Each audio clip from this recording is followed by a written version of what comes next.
She was never allowed back on the Johnny Carson show after this. And her name was Joan Rivers, a woman whose wit was razor-sharp, whose ambition was enormous, and whose fall from Carson's grace became one of the most infamous rifts in television history. The two had once shared an unmistakable chemistry. Johnny Carson admired her timing, her fearlessness, and the way she could dismantle an entire audience with a single, perfectly pointed line. He wasn't just a mentor, he was her champion. When she guest hosted for him, viewers loved her, and her star began to rise at a speed even she hadn't anticipated. But the thing about rising stars is that they often drift into orbits that pull them away from the people who helped launch them. For years, Joan Rivers credited Carson for changing her life, and she meant it. He gave her a national stage when female comedians were often dismissed before they said a single word. When she sat in for him on nights he didn't host, she wasn't just filling a seat, she was commanding it. She became one of the only guest hosts audiences genuinely looked forward to, and networks took notice. That's when everything changed. Opportunity knocked loudly, and Joan faced the decision that would ultimately get her permanently banned from ever appearing on his show again.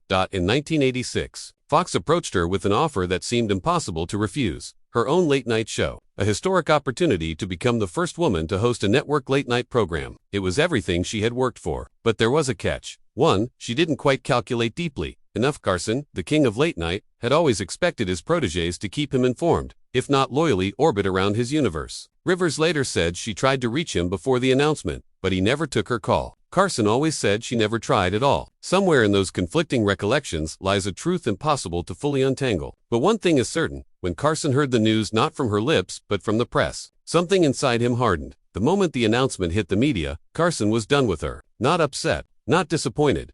Done to him, it was a betrayal, professional, personal, and public. The Tonight Show had been his empire, and in his eyes, she had chosen to become a rival. That night, without ceremony, he had her removed from the show's guest list and vowed she would never be invited back. And he kept that promise for the rest of his life. Joan Rivers, the woman he once said would be a star, was suddenly someone he refused to even acknowledge. For Joan, the fallout was devastating, not only professionally but emotionally. She admired Carson deeply and believed she had simply taken an opportunity any ambitious performer would have accepted. But in the world of late-night television, especially the era in which Carson reigned, loyalty wasn't just appreciated, it was expected. Fox ultimately canceled her show, and her career went through one of its darkest periods. The ban from Carson's empire added a sting that she carried for decades. She later said that the end of their relationship broke her heart more than any harsh review ever could. What makes this story so compelling is that it wasn't about scandal, outrageous behavior, or an on-air blow-up. It wasn't a joke that went too far or a moment of disrespect on the stage. It was a business decision, tangled with pride, timing, miscommunication,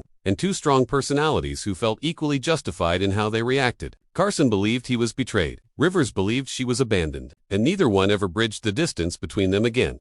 When Carson retired in 1992, Joan Rivers was not invited to the farewell show, despite being one of the very people who shaped the tone and rhythm of the program during his era. Even decades later, fans often assumed the ban would eventually be lifted, especially after Carson's passing. But it never was. The Tonight Show, under subsequent hosts, slowly opened its doors to her again, and Joan eventually returned to the NBC stage, but not the one she had once stood on with Carson's blessing. Her story endures because it highlights the fragile balance between loyalty and ambition, between mentorship and independence, between the old guard and those they inspire. Joan Rivers became a trailblazer not because her path was smooth, but because she kept going even after one of the biggest names in entertainment turned his back on her. She was never allowed back on the Johnny Carson show after that decision, and she carried both the weight and the pride of that moment for the rest of her extraordinary life.